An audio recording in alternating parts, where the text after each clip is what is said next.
Hi, my name's Phil. I like talking about politics, and in this video, I'd like to discuss what I think broadly of the shape of Kemi Badenoch's shadow cabinet, but I want to particularly point out how hideously inappropriate I think it is that Badenoch has appointed Priti Patel to shadow foreign secretary, and she may also have given Robert Jenrick a better job than she meant to. At this point, I'm thinking, why doesn't she go the whole hog and just appoint Boris Johnson as her ethics advisor? But first, for daily political commentary, please click the subscribe button so you don't miss out. So Kemi Badenoch has finally announced her shadow cabinet on the 4th day of being Tory leader, making me wonder if she had a few people knocking her back, because it seemed to take a while. And 2 appointments have stood out for me, although there are others worth talking about.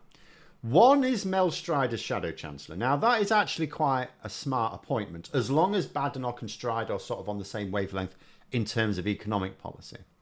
Remember, let's say her dreams come true and she ends up winning the next election. She doesn't have to keep Stride on as her Chancellor in government.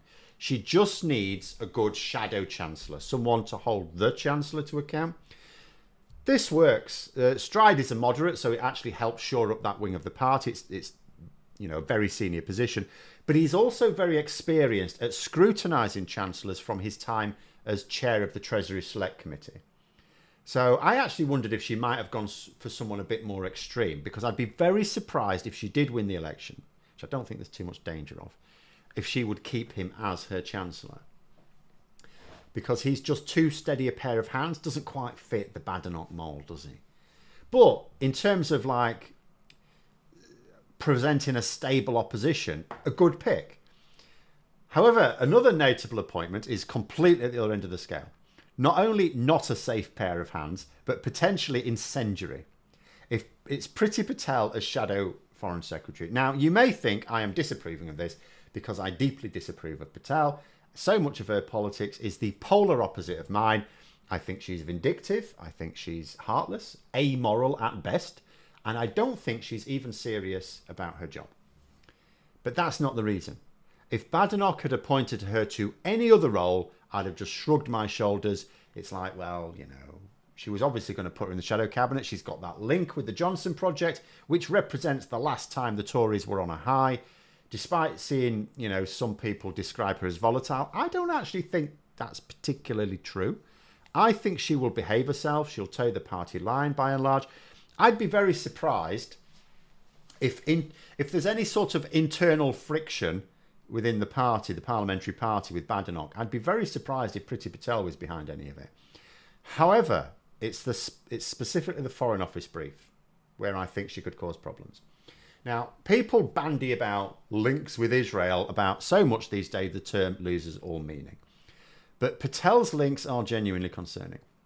Remember, she was sacked from Theresa May's government for holding unauthorised discussions with the Israeli government. She basically went behind her own government's back. She undermined her own prime minister to discuss things with a foreign power. It's basically treason. Not in the legal sense, of course, but in the sense with which we would tend to use the word in everyday language. And with an incredibly sensitive situation right now, where Netanyahu has basically moved to ethnic cleansing and attempts to invite full-scale war with multiple countries in the Middle East. Right now, my fear is how this affects people and communities in the UK. Our government are now actually doing everything that they can. We've banned exports of military equipment, not just weapons, but all military equipment used by the IDF in Gaza. We're back in the ICC. There's a few other things we're doing. Don't really have much consequence, but it makes a point. So there's nothing more that we, as a weak state, as far as the Middle East is concerned, who just tries to pretend we've got more influence than we have, can really do. But there are so many populist grifters and Dark Knight-style jokers in the country, including in the Conservative Party, who want us to use this to divide and rule. They do not care about the collateral damage. And I see Patel as someone who will not even attempt to consider her words carefully. Now, when it comes to foreign affairs, you always have to use your words quite carefully. In fact, like Badenoch herself, I see Patel as being someone who can see benefit in stoking tensions as high as she can get them. Like we often talk about disaster capitalists, people who profit when the economy tanks. as long as they knew in advance that it was going to be tanking and from what source. So like Brexit was a great call for them. But we have disaster politicians as well, people who benefit from society tanking and will do all they can to tip it over the edge because they make a lot of money out of that, as well as like embellish their own reputations with their tribe. And I see Priti Patel as someone very like this. And it's not even like I can hope that Badenoch keeps her on a tight rein. Badenoch is a chaos merchant and may actually have appointed Patel specifically to be an agent of chaos. Like, my hope is that she's just appointed Patel to the role because she doesn't really care about foreign affairs and she sort of wanted to give a close ally of Boris Johnson a senior role. But I actually fear that Badenoch's put her there specifically to cause trouble.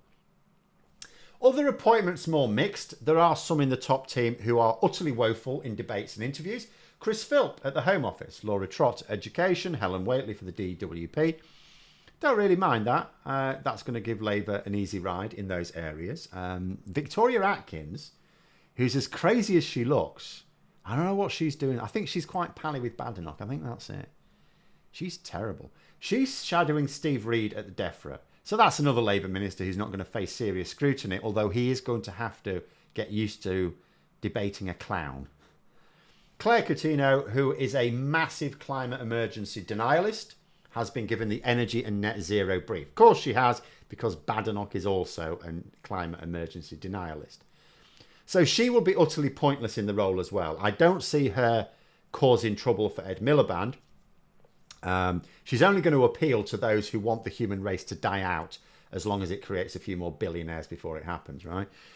There are some solid politicians in there, but none of them seem to be in roles where they stand much chance of making a name for themselves, other than Mel Stride, as I say.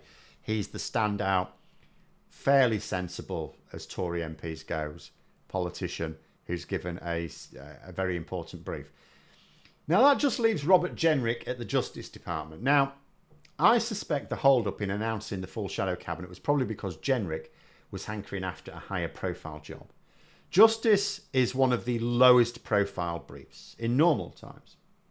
So obviously, Jenrick will feel that it will be tough to boost his credentials ahead of the next leadership contest in such a role. He wants to be able to maintain a public profile, build on it indeed. He wants to, make a success of himself, and that means he's got to get himself in the papers for the right reasons from his point of view, so that, come the next leadership contest, which he will be hoping will be in a couple of years, he's set to go again, basically. And it could well be that the reason Badenoch has given him that job and insisted he had that job, if there was any arguments, is because, no, she wants to keep him in a box, right? Now, you go to the Justice Department. It keeps him in the shadow cabinet, so it sort of keeps his supporters behaving themselves. They'll also be given junior roles as well. But also, because it's a department which rarely attracts the headlines, Jenrick is going to struggle to maintain any sort of public profile. But that is all speculation on my part. I don't know what they both think of it, but I would just point out that actually there is a possibility that the role could be useful for Jenrick. And Badenoch, if she's put him in justice to keep him out of the way, might be making a mistake. See, right now, the Department for Justice is a low-profile department, right down there with, like, culture. No one ever really pays much attention to what the Secretary of State or the Shadow Secretary of State for those departments is doing. But the justice system is badly in need of reform, and at the moment there's a particular focus on prisons. Now, the Justice Department covers all sorts of things, but prisons is a critical mess at the moment. Reform, of course, could just mean build more prisons, getting more prison staff, and then carry on sending people to prison, and the Tories wouldn't be able to argue much against that. They'll whine about the public spending, but it'll be like, you're in favour of sending people to prison, so we need more prisons, right? However, we think there's going to be more to it than that. Labour appointed James Timpson as Prisons Minister. Now, he's not an MP. He's not taken that job because, I'd love to be a minister. No, he wouldn't take that job unless he thought he was going to be given the chance to do some good. And we know what James Timpson thinks is doing some good in prisons. He is a big advocate of prisons having too many people in them. And I don't mean that they're overcrowded, but he believes we send too many people to prison. Labour have also hired former Tory Minister David Gauke to get involved as well. He is on record as also saying that we send certain people to prison when we really should have alternative sentences. Basically, everything is pointing towards Labour moving to a system whereby we do not send people to prison for minor non-violent offences. Something the public might be a bit unsure about, and something that the Tories could absolutely tear into Labour over. And this may become an issue in, let's say, a couple of years. So maybe at the time Badenoch is struggling a bit, and maybe there's talk of whether she's good enough. And this could happen to coincide with a time when Robert Jenrick suddenly finds that he's no longer in a low-profile role, that suddenly he can start making arguments and getting himself in the papers and raising his profile, running with a major line against Labour on a policy which could actually easily divide the public. You know, I think if Badenoch was just trying to put Jenrick in a box, she might have done better to stick him with, say, business or culture, because justice is low profile now. Might not be later this Parliament. But there we are. Those are my thoughts. Let me know yours in the comments below. If you enjoyed the video, please click the like button. And if you'd like to support the channel further, you can click the join button for memberships. Thanks for watching. And until next time, I'll see you later.